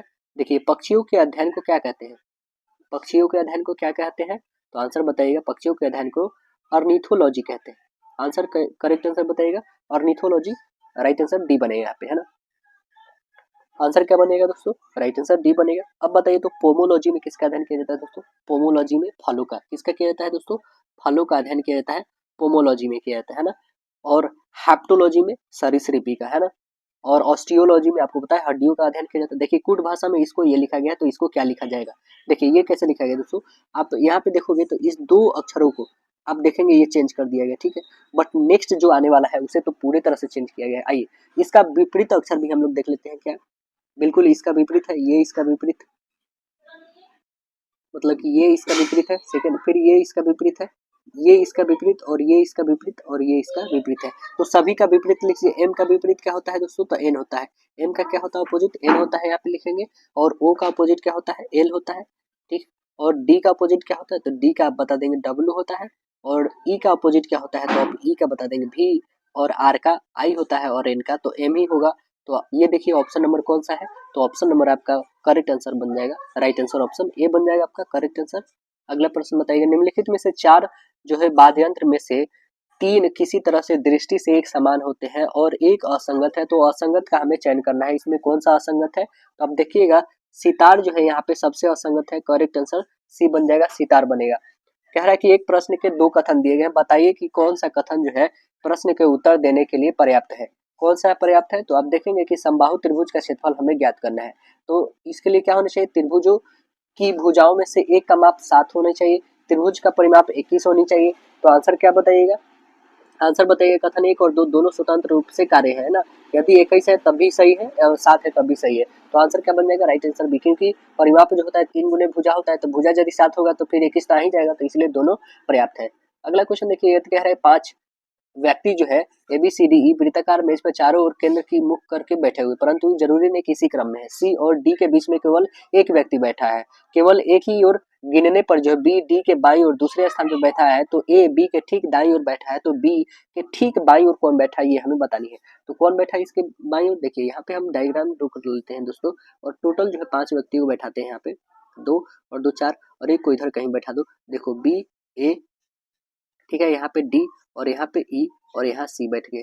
अब चलिए इसको हमें काउंट करना है इसमें। तो अब देखेंगे क्वेश्चन हमारा क्या कह रहा है। क्वेश्चन कह रहा है क्या कि ए बी के ठीक दाईं ओर बैठा है, ठीक है, ठीक दाईं ओर। ए जो है बी के ठीक दाईं ओर बैठा है। बी के ठीक बाईं ओर कौन बैठा है, बी के ठीक बाईं ओर कौन है, तो एक ही है, बाईं में कौन है, ये सी है। तो आंसर क्या बन जाएगा, right answer option C, option C भी होगा। चलिए अगला क्वेश्चन है क्या दोस्तों, यहाँ पे आपको बताना है खाली स्थानों पे कौन सी इसमें आएगी, तो ये तो आप बता दोगे देख के ही, ठीक है। कौन सा बनेगी, देखिए यहाँ से 1 से 2, यहाँ 3, यहाँ पे 4, तो यहाँ आगे आने लगे 5 होगा। तो इसमें कौन सा ऑप्शन होगा, ऑप्शन नंबर आप डी यहाँ पे देखोगे तो पूरे करेक्ट होगा, ठीक है। चलिए अगला क्वेश्चन देखेंगे, भाग के एक सवाल में भाजक भागफल का 11 गुना, शेषफल 5 गुना, तो यदि शेषफल 44 है तो भाज्य बताना है क्या होगा। तो आपको पता होगा दोस्तों फॉर्मूला है ना, फॉर्मूला याद रखिएगा। भाज्य इक्वल होता है भाजक गुने भागफल प्लस शेषफल होता है, ठीक है। ये होता है फॉर्मूला दोस्तों, ये यदि आपको याद होंगे, भाज्य इक्वल भाजक गुण प्लस भागफल प्लस शेषफल होता है ना, ये गुना होता है दोस्तों, प्लस नहीं, यहाँ पे भाज्य इक्वल होता है भाजक गुने भागफल प्लस शेषफल होता है, ये फॉर्मूला होता है। ये याद होगा तो आपसे बहुत ईजी में बन जाएगा। चलिए हम लोग के क्या निकालना है यहाँ पे, तो भाज्य क्या होगा ये बताना है ना। तो अकॉर्डिंग टू क्वेश्चन देखिएगा, तो शेषफल हमारे पास दे रखा है, शेषफल कितना है तो आप बता दोगे 44 दे रखा है, ठीक है। अब हमारे पास क्या दे रखा है, तो भाजक भी दे रखा है। भाजक कह रहा है भागफल का 11 गुना है, ठीक है, तो भागफल का 11 गुना कर दीजिए, ठीक है। कितने हो जाएंगे, तो 5 गुने शेषफल हो जाएगा, ये हमारा भागफल है। कह रहा है ना कि शेषफल का 5 गुना हो जाएगा, ठीक है। तो यहाँ पे रखिएगा, तो हमें भागफल बराबर क्या हो जाएगा, आप बताएंगे कि भागफल भागफल बराबर हो जाएगा 5 गुने 44 बट्टे 11 हो जाएगा। 11 से काटोगे 4, यानी कितने हो जाएंगे 20। भागफल कितना आ गया 20, भाज्य निकाल दोगे तो भाज्य बराबर हो जाएगा कितना, 11 गुने भागफल, तो 11 गुने 20 कर दोगे तो कितना आ जाएगा 220 आ जाएगा। तब अब यही फार्मूला जो हमने रखे थे वो रखना है आपको, ठीक है। 220 आ गया आपके पास भाज्य। अब चलिए यहाँ पे आप फार्मूला जो हम अभी जस्ट बताए आपको कि भाज्य बराबर भाजक गुने भागफल प्लस शेषफल, यहाँ पे रखिए भाजक कितना आ गया, तो 220 और गुने भागफल 20 प्लस शेषफल कितना है 44 दे ही रखा है, 44 रखिए, यानी बनाएगा तो कितने हो जाएगा 4400 और प्लस 44 इसे ऐड कर दिएगा तो 4 टाइम्स 4। करेक्ट आंसर क्या बन जाएगा, ऑप्शन नंबर ए बन जाएगा 4 टाइम्स 4। नेक्स्ट क्वेश्चन कह रहा है कि 5 अंकों की वह सबसे बड़ी संख्या क्या हुई जो 88 से पूर्णतः विभाजित है, वो कौन सी संख्या है जो 8 से पूर्णतः विभाजित है। तो आप देखिए इसमें यहाँ पे हमारा जो है 88 से पूर्णतः विभाजित, यानी कह सकते हैं 11 इंटू 8 से। अब 8 से विभाजन करने के लिए आप देखते हैं क्या कि लास्ट का 3 डिजिट जो हो वो 8 से डिविजिबल होना चाहिए। 11 से डिविजन करने के लिए हम लोग एक एक का छोड़ करके बताते हैं कि हाँ ये या तो 0 है या तो 11 है, ठीक है। तो यहाँ पे देखिएगा कि ऑप्शन हम ऑप्शन बेसिस पे उठाते हैं, जैसे कि ऑप्शन नंबर डी उठाए तो यहाँ पे देखिएगा 9 9 कितने हो गए 18 और इसे ऐड कर दो ऐड करने के बाद जो भी इधर से आएगा उसे घटा देना होता है। 9 और 6 15 को उसमें से घटा दीजिए तो कितने हो जाएंगे, 26 में से 15 घटाइएगा तो 11, यानी ये फुलफिल हो रहा है 11। करेक्ट आंसर आपका डी बन जाएगा। अगला क्वेश्चन देखिएगा, कह रहा है कि एक 64 लीटर के दूध जो पीपे में से 8 लीटर दूध निकाल करके उसे पानी में भर दिया जाता है, यदि इसी प्रक्रिया की दूसरी और फिर तीसरी बार दोहराया जाता है तो परिणामी मिश्रण में जो है दूध और पानी का अनुपात क्या होगा, ये हमें बतानी है। तो दूध और पानी का अनुपात क्या हो जाएगा, देखिए प्रत्येक बार जो है निकाले गए दूध की मात्रा वो कितनी है, तो आप बताएंगे 8/64, यानी काटिएगा तो 1/8 हो जाएगा। ठीक है, शेष मात्रा कितना बच गया, तो 7 में से 1 हो गया, यानी 7/8 बच गया शेष। ठीक है, तीसरी प्रक्रिया के बाद आप निकालोगे तो कितने हो जाएंगे, 7/8 तो रहेंगे, ये 3 टाइम्स होगा, 7/8 उन्हें 7/8, ये कितना से होगा गुणा, तो 64 से, है ना। तो आप इसे कैलकुलेट कर लोगे तो कितना, ये 2 से 2 कट जाएंगे, आपके पास आ जाएंगे 7 का क्यूब होता है 343/8 आ जाएगा, 343/8। अब देखिएगा जब जल का शेष मात्रा बच गया तो ये कितने में से, 64 में से, तो इसको घटा लीजिए, कितने आ जाएंगे आपके पास, 512 में से आप 343 घटा लीजिए, 512 माइनस 343/8 होगा, तो घटाइएगा 169/8 आएगा, 169/8 आ गया। आप खुद देखिए कि एक आया 169 और एक आया 343/8 और एक आया है 169/8, ये दो आ गए, बस इस दोनों का रेशियो निकाल लीजिए, 8 कैंसिल हो गए, तो आपके पास बच क्या गया, 343 और 169, 343 169, कौन सा है 343 169, ऑप्शन नंबर ए बन गया।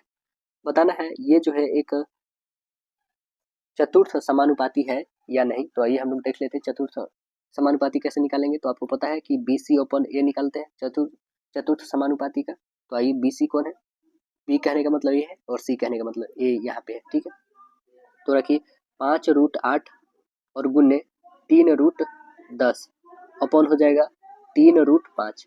ठीक है, चलिए 3 से 3 काट दीजिए, इसे 4 गुना कर सकते हैं, अंदर मतलब 2 रख सकते हैं इसको। ठीक है, और भी कर सकता है क्या, तो आप देखिए इसको काट करके 5, इसे 5 गुना कर सकते हैं, तो 5 से 5 कट जाएगा तो 2 और 2 यहाँ पे 4 हो जाएगा, यानी इसमें से निकल जाएगा। यहाँ पे देखिए इसे √8 को हम लोग इतना लिख सकते हैं कि नहीं, रूट ये इतना लिख सकते हैं हम।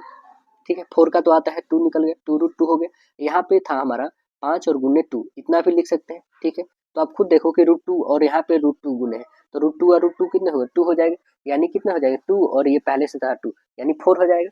ठीक है, तो 4 5 जा कितना हो गया, 4 5 जा 20, आंसर कितना आ जाएगा, राइट आंसर सी। क्वेश्चन कह रहा है क्या, किसी वस्तु के अंकित मूल्य पर 45% की छूट देने पर 45% का लाभ होता है, यदि उसी वस्तु के अंकित मूल्य पर 50% की छूट है तो हमें लाभ क्या होगा, ये बताना है। देखिए बहुत ही महत्वपूर्ण क्वेश्चन है दोस्तों, बहुत ही इंपॉर्टेंट क्वेश्चन भी है। देखिए क्या है, कह रहा है कि हमारे पास कॉस्ट प्राइस पे ही डिस्काउंट होता है, ठीक है ना, ये कॉस्ट प्राइस है और हमारा मार्क प्राइस, ठीक है, अंकित मूल्य। अब देखिएगा जो 100 है इसी में से ना डिस्काउंट मिलेगा, ठीक है, और जो हमारा 100 है इसी में हमें क्या मिल रहा है, प्रॉफिट मिल रहा है। ठीक है, प्रॉफिट परसेंट लिख दीजिए यहाँ पे। अब देखेंगे यहाँ पे कि डिस्काउंट कितना का मिला है, तो आप बताएंगे 45 का, तो 100 में से 45 घटाइएगा तो 55 आ गया। ठीक है, हमें प्रॉफिट कितना मिला है, तो 45 का, तो कितने हो जाएंगे, 145 हो जाएगा। ठीक है, अब देख रहे हैं कि कॉस्ट प्राइस निकल गया हमारा और हमारा मार्क प्राइस निकल गया। तब कह रहा है क्या कि 50% अंकित मूल्य पे छूट देता है, तो ये 50% छूट वाला है, तो बताइए कि इससे 50% एक्स्ट्रा वाला कितना हो जाएगा, तो आप खुद कर दोगे, इसका 2 टाइम्स कितना हो जाएगा 110, और इसका हो जाएगा 2 से मल्टीपल कर दोगे तो 5 दूना 10, 4 दूना 8, 1 9 और 2 कम 2, यानी कि आप देख रहे हैं कि इसका यदि 50% देखा जाए तो ये है, इसका 50% देखा जाए तो ये है। ठीक है, इसका ये 50%, यानी ये कॉस्ट प्राइस हमारा हो गया और ये हमारा मार्क प्राइस हो गया। ठीक है, अब देखिए कॉस्ट प्राइस और मार्क प्राइस जो हमारे पास दे रखा है, इस दोनों का जो हमारे पास है, तो अब हमें जो प्रॉफिट हो रहा है, प्रॉफिट परसेंट, ये निकालेंगे तो क्या हो रहा है, तो आप बताओगे कि 145 ये जो हमारा क्या हो जाएगा, सेलिंग प्राइस हो जाएगा। क्या हो जाएगा मेरा, सेलिंग प्राइस। ठीक है, ये जो सेलिंग प्राइस है और हमारा कॉस्ट प्राइस 110, 145 में से 110 घटा दीजिए और अपन में 110 होगा, क्यों कॉस्ट प्राइस इंटू 100, 145 में से 110 घटाइए तो 35। ठीक है, यहाँ पे लिखिए 35/110 और गुने 100, 35/110 और गुने 100 होगा, 1 0 से 1 0 काटो, यानी कितने आ जाएंगे 350/11, इसको फ्रैक्शन में कर दोगे तो कितना आ जाएगा आपके पास, फ्रैक्शन में कर दीजिएगा तो 31 सही 9/11% में आ जाएगा। तो देखते हैं 31 कौन सा है, तो आप आंसर बताइएगा। 31 सही 9/11, राइट आंसर ऑप्शन डी है आपका। देखिए कह रहा है कि भारतीय लघु उद्योग विकास बैंक जो है CDB के नए अध्यक्ष एवं प्रबंध निदेशक कौन बने हैं? कौन बने हैं दोस्तों? तो आप बताइएगा मनोज मित्तल बने हैं। आंसर बी बताइए कौन बने हैं? मनोज मित्तल बने हैं। अगला क्वेश्चन बताइएगा, कह रहा है कि हाल ही में एशियाई विकास बैंक ADB ने किसे भारत के लिए देश का जो है निदेशक नियुक्त किया है? किसे नियुक्त किया है बताइए? तो आप बता देंगे कि मियो ओका। किसको? मियो ओका को। करेक्ट आंसर क्या बताइएगा? राइट आंसर बी, मियो ओका। ADB की स्थापना कब होती है बताइए? तो ADB की स्थापना 1966 को होती है स्थापना। ठीक है दोस्तों, अगला क्वेश्चन बताइएगा, कह रहा है कि निम्नलिखित में से कौन सा एक कोशिकीय जीव काला अजार नामक रोग का कारण है? काला अजार नामक रोग का कारण कौन है? तो आप बता देगा लैसमेनिया। लैसमेनिया है। करेक्ट आंसर बी बताइएगा कौन है? लैसमेनिया है।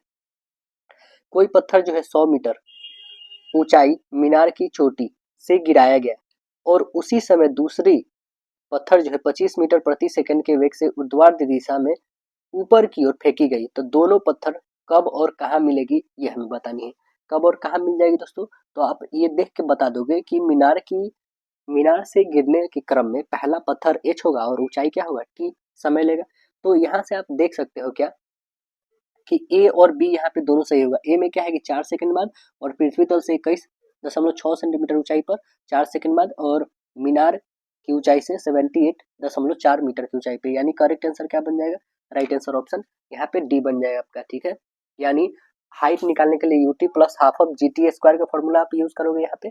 ठीक है, नेक्स्ट क्वेश्चन देखिएगा, कह रहा है कि 5 प्लस डायोप्टर और 5 माइनस क्षमता वाले दो जो है पतले लेंस संपर्क में रखे हैं, तो इस संयोग की क्षमता तथा प्रकृति क्या होगी ये हमें बतानी है। इसकी क्षमता और प्रकृति कैसी होगी? तो आप आंसर क्या बताइएगा? इसकी क्षमता और प्रकृति शून्य होगी, कांच की प्लेट की भांति व्यवहार करेगी। करेक्ट आंसर क्या बन जाएगा? ऑप्शन नंबर ए बनेगा। कह रहा है क्या कि एक चालक में होकर 2 मिनट में कितने इलेक्ट्रॉन गुजर जाते हैं जबकि चालक में प्रवाहित धारा जो है 300 एम्पियर है। तो देखिएगा यहाँ पे कैसे बनाएंगे हम, आपको पता है कि विद्युत धारा बराबर क्या होता है? Q/T होता है ना। बस यही पे आइए हम लोग सॉल्व करते हैं इसको। तो देखिए आपके पास इलेक्ट्रॉन की संख्या कैसे फाइंड कर लेंगे? आपको पता है कि धारा इक्वल होता है क्या है दोस्तों? Q/T, या फिर ये भी लिख सकते हैं ना कि इलेक्ट्रॉन की धारा नंबर ऑफ इलेक्ट्रॉन अपन होता है टाइम, ये भी होता है। चलिए या तो इससे बना सकते हैं या तो हम इससे सॉल्व करते हैं। चलिए आइए इसे सॉल्व करते हैं। अब देखिएगा हमारे पास क्या क्या दे रखे हैं, तो आप देखेंगे क्या, इलेक्ट्रॉन की संख्या आप निकालोगे तो I/T होगा। I/T ओपन हो जाएगा आपके पास इलेक्ट्रॉन। चलिए रखिए इसका वैल्यू कितना है, तो 300 और गुन्ने हो जाएगा 10 की पावर -3 और गुन्ने 2 गुन्ने 60 हो जाएगा। ठीक है, 2 मिनट है हमने सेकंड में कर दिया और इलेक्ट्रॉन की वैल्यू 1.6 इंटू 10⁻19 होता है। चलिए अब इसे काटिए, तो आप काटोगे तो कितने आ जाएंगे आपके पास? तो आप बता दोगे कि 2.25 इंटू 10⁻20 इलेक्ट्रॉन हो जाएंगे। तो आंसर कौन सा बताइएगा? 2.25 इंटू 10⁻20 इलेक्ट्रॉन हो जाएंगे। आंसर क्या बताइएगा? राइट आंसर बी हो जाएगा। आपको काटने आता होगा दोस्तों, बहुत ईजी में आप इसे काट सकते हैं। देखिए नहीं आता है तो यहाँ पे क्या कर लेंगे, इसे हम ब्रेक करते हैं, पहले ये रखिएगा। ठीक है, देखिए ये क्या हो जाएगा, यहाँ से आप कॉमन यहाँ 6 कर लो, इसमें भी 6 आ जाएगा। ठीक है, 6 इंटू 6 कर लो अपॉन 1.6 है। ठीक है, अब ऊपर में आप खुद देख लो कि 10⁻22 रख सकते हैं, 10⁻³ लिख सकते हैं क्या? बिल्कुल लिख सकते हैं। ठीक है, क्योंकि 3 पहले से था, ये 19 आ गया 22। ठीक है, तो ऊपर में आ जाएगा 36 और नीचे आ जाएगा 1.6 इंटू 10⁻19 हो जाएगा।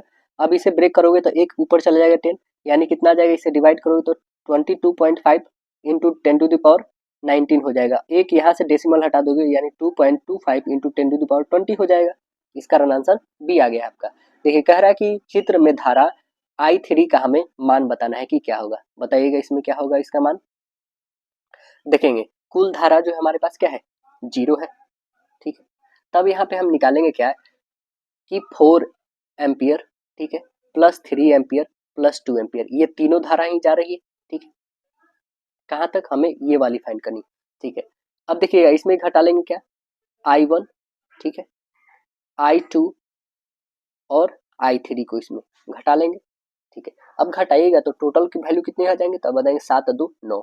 9 में से आप कितने घटा लीजिएगा, तो आप 9 में से इसको घटा लेंगे तो आपके पास कितने आ जाएंगे, 9 में से 8 को घटा लेंगे तो 1 एम्पियर, यानी इसकी धारा जो आ जाएगी वो कितनी हो जाएगी, 1 एम्पियर। करेक्ट आंसर क्या बन जाएगा, राइट आंसर बी बन जाएगा आपका। कह रहा है क्या, पूर्ण प्रज्वलन की स्थिति में 100 वाट 200 वोल्ट के विद्युत बल्ब का जो है प्रतिरोध कितना ओम होगा, ये हमें बतानी है। कितनी हो जाएगी, तो 400 ओम हो जाएगी। करेक्ट आंसर ए बन जाएगा, कितना 400 ओम होगा।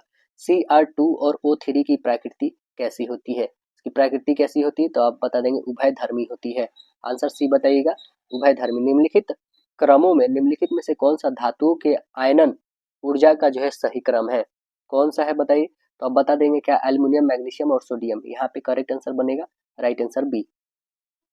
अगला क्वेश्चन देखिएगा, तो कह रहा है कि नीचे दिए गए शब्दों को अंग्रेजी शब्दकोश के क्रम के अनुसार व्यवस्थित करके शब्द के तीसरे स्थान पर आएगा कौन, ये बताना है। तो आपको अकॉर्डिंग टू डिक्शनरी आता है देखने, तो अकॉर्डिंग टू डिक्शनरी देखिएगा तो कौन सा फुलफिल करेगा दोस्तों, ऑप्शन नंबर सी आपका जो आएगा, ये कैमे नंबर पे तीसरे नंबर पे आएगा। क्यों, क्योंकि पहले नंबर पे कौन आ रहा है, आप देख सकते हैं यहाँ पे सबसे पहले नंबर पे ये आ रहा है, आर ई सी आएगा पहले, सी के बाद ए ही होगा, क्योंकि शब्द के बाद सी के बाद ई है तो ए सबसे पहले आएगा। ठीक है, इसके बाद जो आएगा दोस्तों आपके पास ये आ जाएगा दूसरे नंबर पे। तीसरे नंबर पे आ जाएगा दोस्तों ये आ जाएगा रिसीव। चौथे नंबर पे आ जाएगा ये आ जाएगा आपके पास री, पहले रिकैंट होगा ना, सी ए वाला होगा, चौथे नंबर पे ये आएगा दोस्तों। तो इसलिए जो हमारा कितना नंबर पूछा गया है, तो आप बता दोगे कि ये पूछा गया तीसरे नंबर पे रिसीव ही आया था, तो आंसर सी बन जाएगा। दिए गए संख्या में आपको बताना है खाली स्थान पर क्या आएगी। देखिए 17 से 25 कितना इंक्रीज, 8, यहाँ से कितना 12, यहाँ से 16, तो यहाँ से कितना 20, तो यहाँ से 24, तो आगे क्या 28 करेगा इंक्रीज, यानी 28 इंक्रीज कर दो 125। आंसर सी बता दीजिएगा। देखिए अगला क्वेश्चन कह रहा है क्या, नेक्स्ट क्वेश्चन आपका कह रहा है कि निम्नलिखित विकल्पों के बताना है, आपको चयन करना है ना, किसी तरह से दूसरे पहले से संबंधित है। जैसे कार्डियोलॉजिस्ट हृदय से है, तो नेफ्रोलॉजिस्ट किससे संबंधित है, नेफ्रोलॉजिस्ट किससे है, तो ये गुर्दे से है। आंसर क्या बताएंगे, राइट आंसर ऑप्शन बी गुर्दे से संबंधित है। अगला क्वेश्चन देखिएगा, कह रहा है क्या यहाँ पे, यदि ये जो लिखा गया है नंबर, इसका ये वैल्यू है, इसका जो है ये वैल्यू है, तो आपको इसका मतलब बताना है कि कितना होगा। देखिए ये कैसे लिखा गया दोस्तों, यहाँ पे जो नंबर लिखा गया ना, जो लेटर लिखा गया ए बी और सी, इसका कुछ मतलब है ना, मल्टीप्लाई या ऐड या सब्ट्रैक्ट या डिवीजन, ये कुछ तो मतलब है। तो यहाँ पे देखिए यदि इसको मल्टीप्लाई करते हैं, ठीक है, और बी का वैल्यू हम लोग मल्टीप्लाई ही रखते हैं, ठीक है, और सी का वैल्यू माइनस रखते हैं, तब देखते हैं क्या आंसर आता है।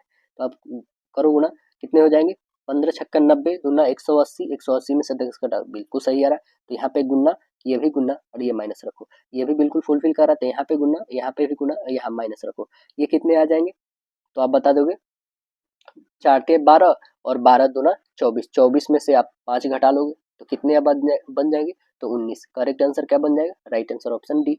देखिए लास्ट क्वेश्चन हम लोग का, निम्नलिखित में से दिए गए विकल्पों में से युग्म को चुनना है।